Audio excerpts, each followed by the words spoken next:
Well, first of all, I would like to thank Medley very much for inviting me to come and for sponsoring this. It's interesting to be in a one-book bookstore, and so that's an honor. But I think it's symbolic of new beginnings in Butte, and the fact that she's willing to take the risk, expand the store, spend the money, and do all of this is a good sign. And there ought to be probably more of that going on. I've just been at the annual Montana History Conference at Copper King, and my book was on sale there, and I've been to those programs. A lot of the programming was about Butte, about events and people of the past, and it was interesting. But people bought the book there, and that was fine. I think I should say that for the recording as to a little bit about my background, who I am, and why I'm here. I grew up in Butte.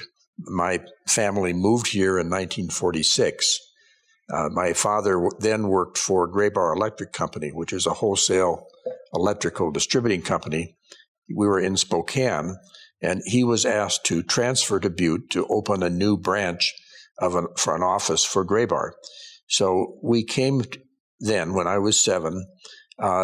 We had no prior knowledge or connection with Butte, didn't know anybody, had no relatives, no friends here or anything. And he plunged right into the branch office thing. And then 5 years later, he had an opportunity to take over a State Farm Insurance Agency. So he operated the State Farm Insurance Agency successfully for 45 years until he retired. And then he also became involved in community activities. He was active in the Chamber of Commerce and other government boards and commissions, and he was on the city-county commission for a number of years. So we have that background. I continued to, in terms of myself, I graduated from Butte High School, then spent 6 months in the Army and worked in Butte, and then started at the University of Montana in 1957, graduated 1961, went to Stanford Law School, and then clerked for a year on the Ninth Circuit, and ended up practicing with a large firm in Phoenix, the Lewis Roca firm in Phoenix, as an appellate lawyer. I started out at the junior level doing research, motions, briefs, and continued that, and I had a career of 46 years as an appellate lawyer, which involves mostly legal analysis, research, writing, editing, oral advocacy, all of the skills of appellate practice. But I also was then involved with continuing legal education for lawyers, writing articles, involved in books and seminars to improve the quality of law practice and client services. So I have that background. I'm not a historian formally, but I think it's an equivalent.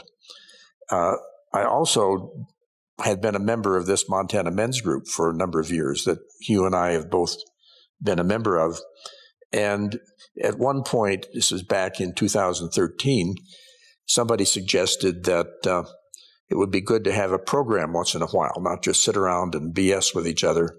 And so I agreed to do one program a year about something related to Montana history, because I thought that people who are from Montana, such as that group, or anybody in or out of Montana, should know something about Montana history. And so that led to a series of papers and presentations, one a year, because I also learned that if you talk with people about something and you don't have written materials, people will promptly forget it. They won't carry anything away. But if you have the written material, it's available for reference.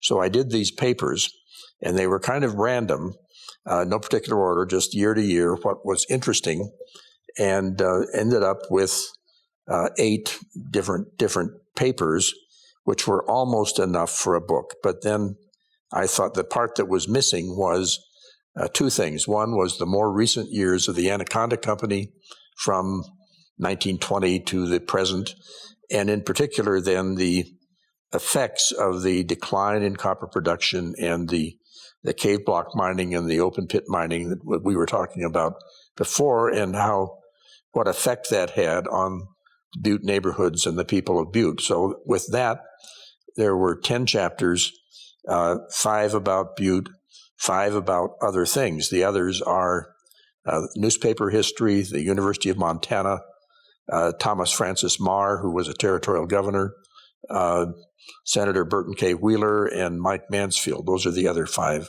chapters.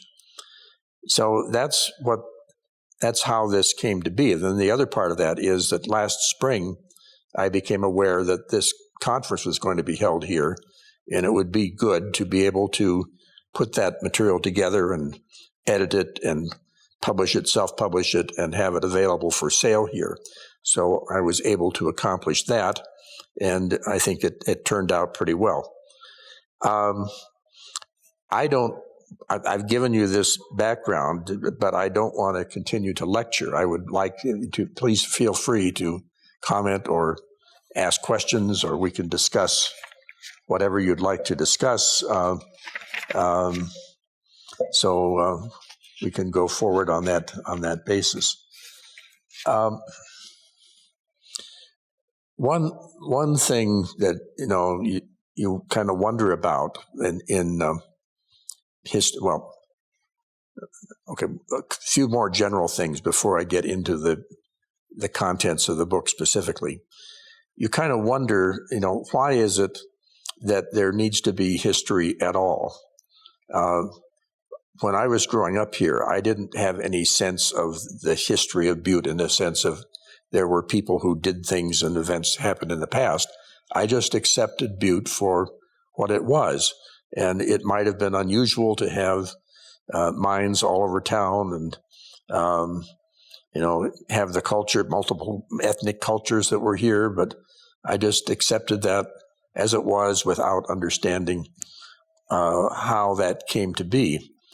And then I got into it, and I began to realize that there was a rich and complex history that people should understand, because it helps establish where Butte is now and why it is what it is, and then how things might change for the future, possibly. Because what happened, what's happened here is that the mines, the pit closed and the pumps stopped nearly 40 years ago. And there's a little bit of mining with Montana Resources, but not really very much. There was a decline in population. The miners left. The rest of the people were here who didn't leave. And the question then is, what is Butte going to become? And how will it do that? And I think that a history and a realization of what Butte has been and where it is helpful in charting a course for the future, because I think the strength of Butte now is the people of Butte and the resiliency that the people have here. And yet I have a sense from talking with some people since I've been here that some people are afraid of change. They want things to stay just as they are. They're suspicious of new things. And that is contrary to a positive approach to making things better for the future. So that's one thing that I'm hopeful that I can help accomplish by providing this background information.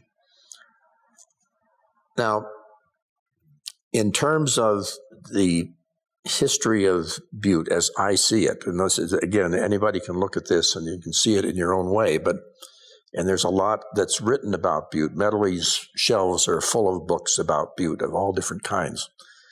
But as I went through this, and again, I'm a lawyer, so I look at things from a legal perspective, I guess, but it has seemed to me that the history of Butte is dependent upon the history of the mining in Butte and what happened with respect to the mining over the years. And that has led to a lot of other consequences.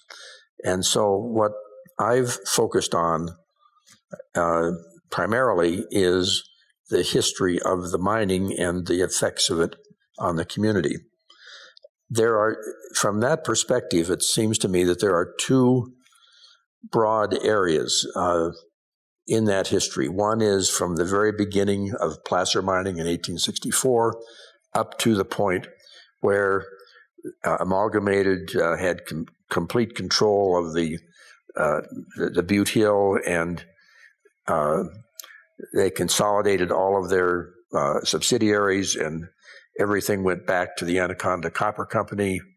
Amalgamated dissolved. And so there is that chapter about how things progressed from the beginning to the point where Anaconda took it over or had control. The next part then concerns the last 100 years, which maybe breaks down into two parts. One, the first part of that is the years that Anaconda was in charge and in control, which I would say is from 1915 until 1977, when it sold to Arco. And then the other part then is the more later years where Arco has been responsible, and I understand they've now been merged out of existence, just leaving the responsibility for the pollution control. So that provides a way to break this time period down, because they are, it seems to me, quite different.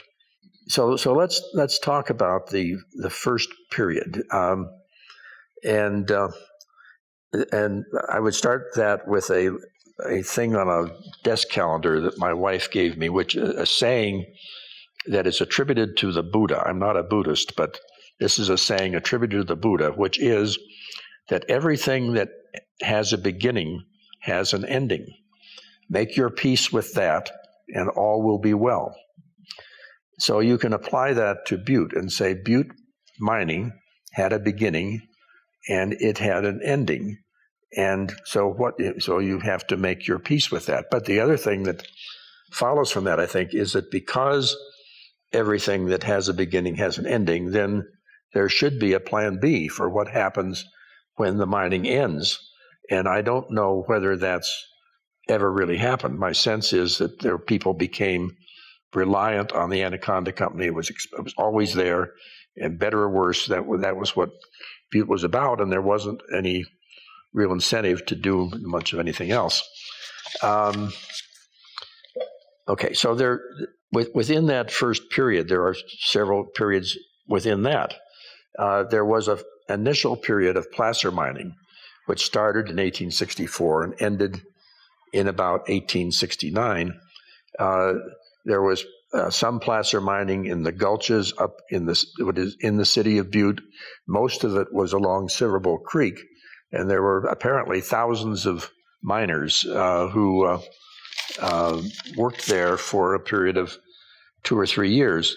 But it turned out that there was a drought, there wasn't enough water, there wasn't really enough gold, and that everybody left. By the year 1870, the census said there were 270 people in Butte, which included 98 Chinese. So everybody left. There's, I can read, parts of this from. Let's see.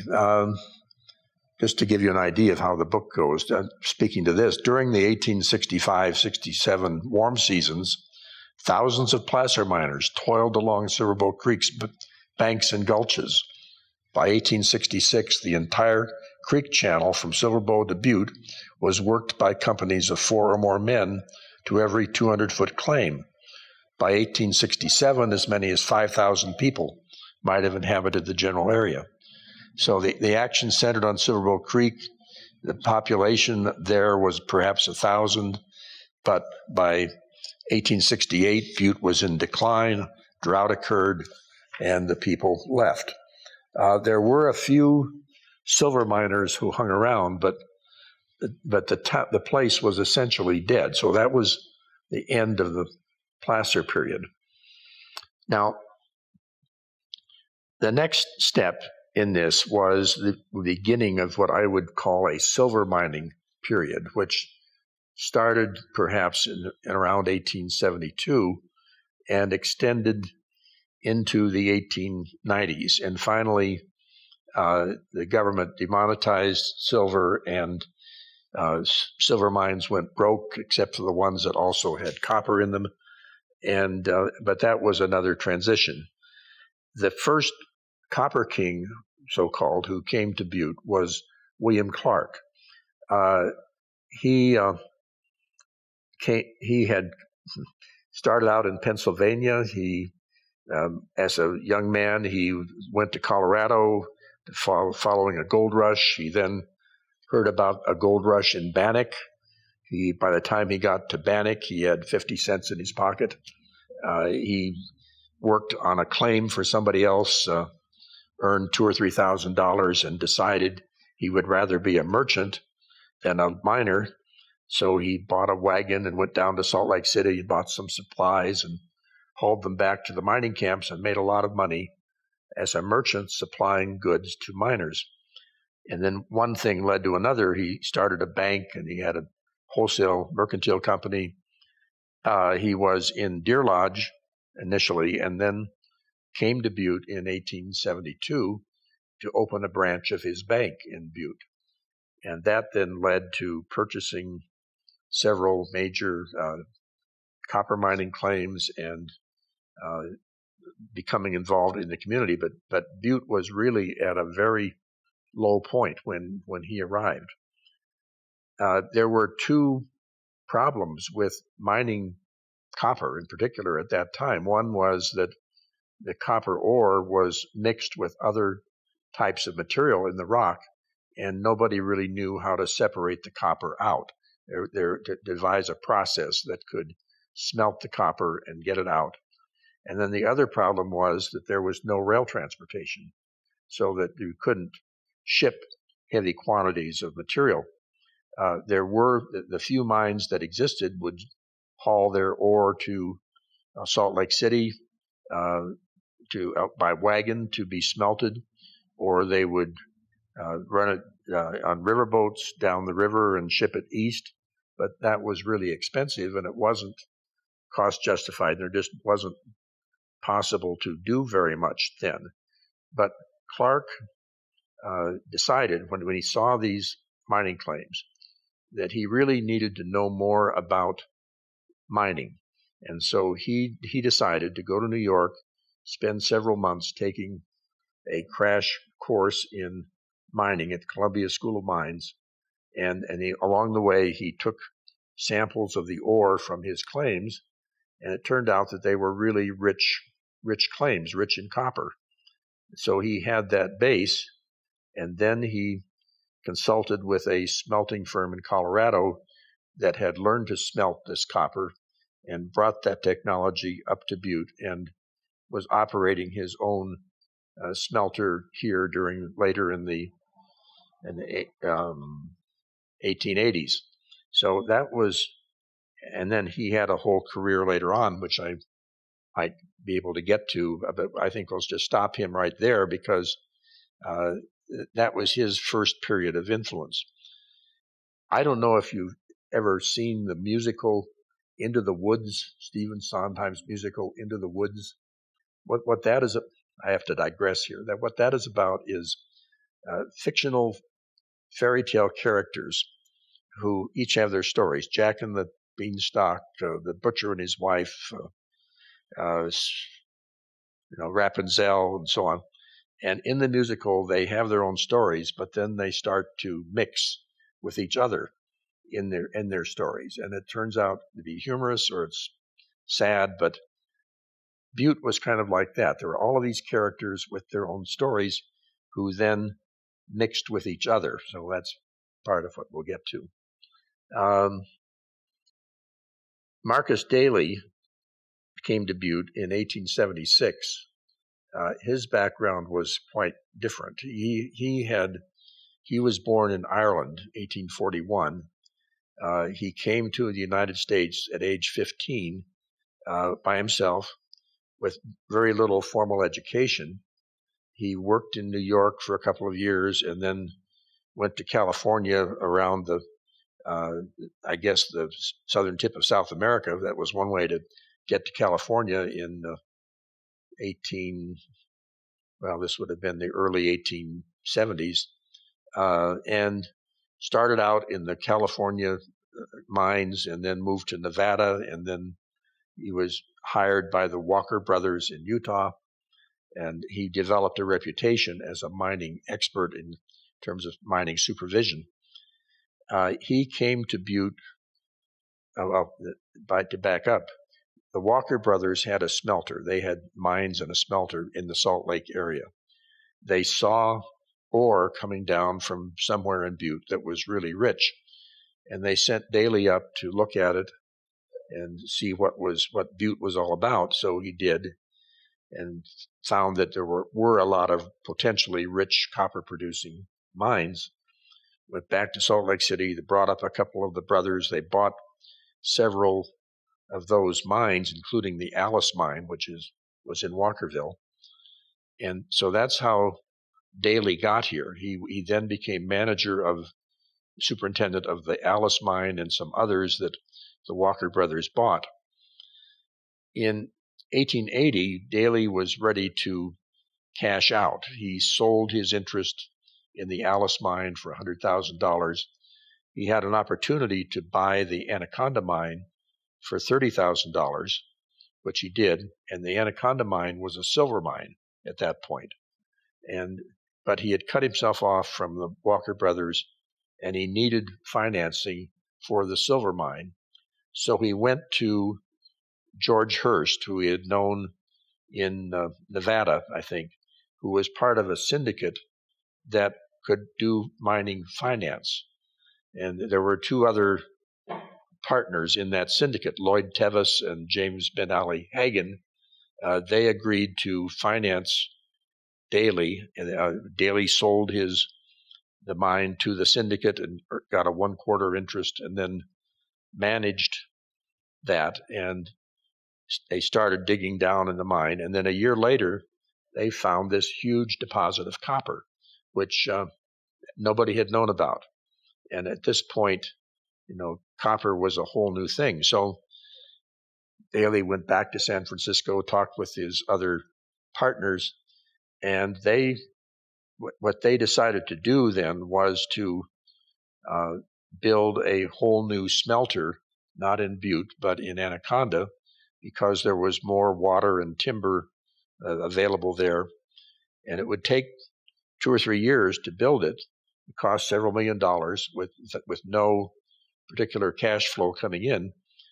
And they were at risk of the fact that existing copper producers from Michigan could cut the price of copper on the market so that it would not be possible to sell copper at a profit.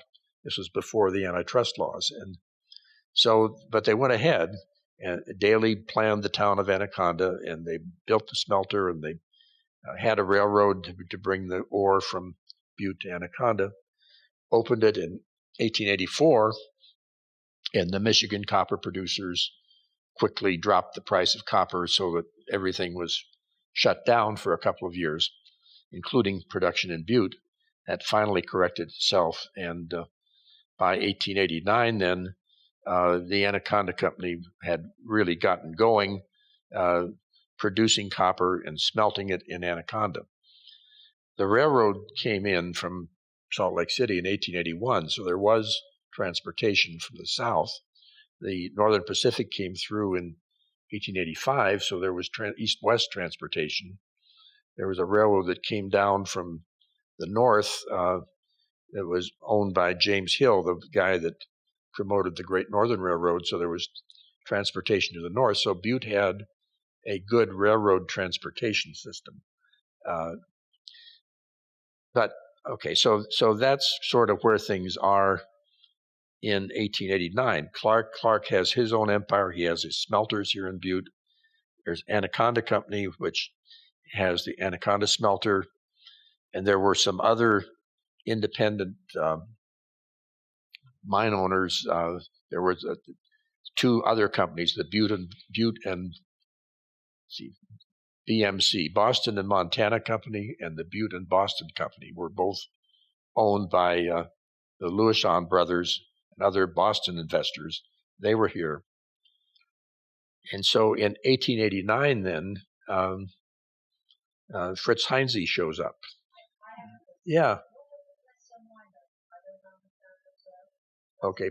Placer refers to gold flakes that are mixed with rock in stream beds. They've washed down from somewhere, and what the California gold rush was about was there was gold mixed with the rock in the streams that miners could get at with pans, and they would move the pans and separate the gold from the rock, pour off the rock and the water, and would leave the gold. And that was then expanded to sluice boxes, which would do more. And eventually, here in Butte, or up north of here, there were large dredges that could go through the valleys and do that same process, separate these gold flakes from the rock, and which produced a lot of waste rock. You can see the waste rock on the road between here and Helena. So that's placer mining. And gold. There wasn't really gold mining, I don't think, in the sense of underground mining for gold. It didn't occur that way. It occurred in these flakes, but there wasn't much of it here, which is why. And then there wasn't enough water, so it just never. But there was a lot in Virginia City. That's where Virginia City started, was with placer mining, and that was successful for a number of years, and that ended up with dredges and rock in the valleys and. So what you end up with, inevitably, with mining, you end up with a hole in the ground and unemployment when the mining ends.